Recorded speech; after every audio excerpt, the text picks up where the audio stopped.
Hai, Assalamualaikum warahmatullahi wabarakatuh. Okey, hari ini saya nak tunjuk progres yang saya dah buat dalam proses penanaman cili kampung saya. Okey, hari ini proses penanaman yang saya dah buat. Okey, bukan proses penanaman, dah tanam dah pun.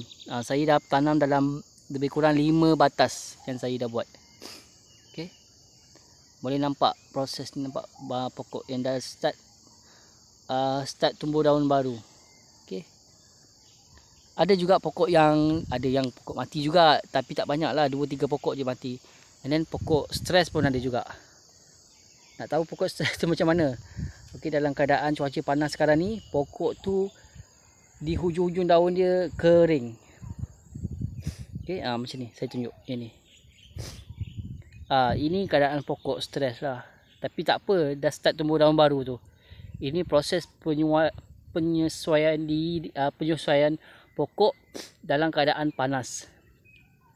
Okey. Dan juga saya nak bagi tahulah, kalau siapa-siapa tanam dalam keadaan cuaca sekarang ni, dengan keadaan penanaman cara batas macam saya ni, elakkan pembajaan dalam masa 2 ke 3 minggu lah. Sebab apa? Sebab saya takut proses pembajaan tu menyebabkan pokok tu akan lebih panas lagi. Tambah-tambah kalau penggunaan baja kimia. Itu sangat bahayalah untuk pokok dalam proses penanaman batas macam ni. Sebab macam saya lebih prefer tak membaja dulu dalam masa lebih kurang sebulan macam tu. Sebab apa? Sebab tanah yang ada sekarang ni saya dah bajakan dengan baja tai kambing, dengan sekam padi. Itu dah sangat mencukupi untuk pokok dalam proses pembesaran dia. Okey. Tapi kalau ada nak baja juga, tunggu keadaan pokok betul-betul kuat.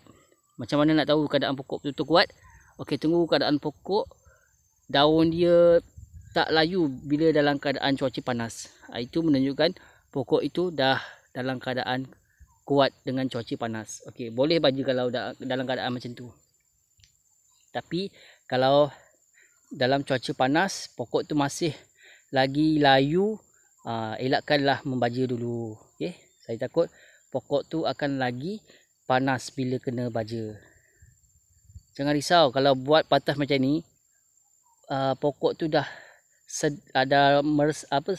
serap nutrisi yang ada dalam tanah ni. Itu kelebihannya kalau tanam dalam batas tu. Sebab dalam tanah tu sendiri dah ada makanan-makanan untuk pokok untuk membesar kan. Sebab sebelum ni pun kita dah boleh tengok kan, saya dah letak sekam padi, dah letak kapur pertanian. Tu semua proses-proses untuk memberi makanan kepada pokok-pokok. Okey.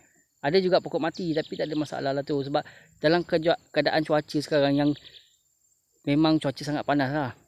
Memang cuaca sangat panas, memang ada juga pokok yang mati. Tapi tak banyak, dalam 5-6 pokok je. Okey.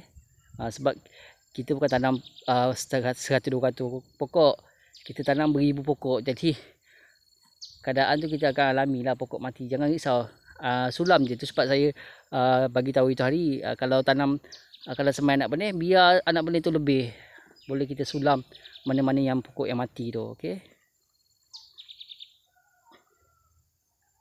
Okey, ini dalam baru proses 2-3 hari lah. Kalau boleh tengok yang sebelum ni saya tanam yang 200 polybag tu, 200 polybag tu saya diamkan dalam polybag tu selama 2 bulan. Maksudnya dalam tray sebulan, dalam polybag kecil sebulan. Jadi pokok tu sempat membesar. Jadi dia tak ada masalah stres. Kalau macam ni dia dalam tray saja sebulan. Jadi memang ada masalah stres. Ini waktu pagi, kalau macam permulaan kita tanam, pagi tu cantik lah. Tapi bila tengah hari tu kita nampak pokok tu dah start layu. Itu maksudnya pokok tu cuba menyesuaikan diri dalam keadaan cuaca panas. Cuaca pagi ni memang nampak dia subur lah. Daun dia tegak je. Tapi bila cuaca panas, dia start layu balik. Tapi tak apa, itu proses untuk dia lebih kuat dengan keadaan cuaca. Okey. Cuma kelebihan untuk cuaca panas sekarang ni, kita kurang untuk proses meracun pokok. Jadi dalam keadaan cuaca sekarang, serangga perosak tu kuranglah sikit. Kuranglah, bukan tak ada langsung, kuranglah sikit. Jadi kita boleh skip lah benda tu dalam seminggu sekali ataupun 2 minggu sekali, bergantung kepada situasi yang dialami kepada kawasan-kawasan yang tertentu lah. Okay, macam saya ni, saya prefer dalam 2 minggu sekali saya baru meracun serangga kat sini.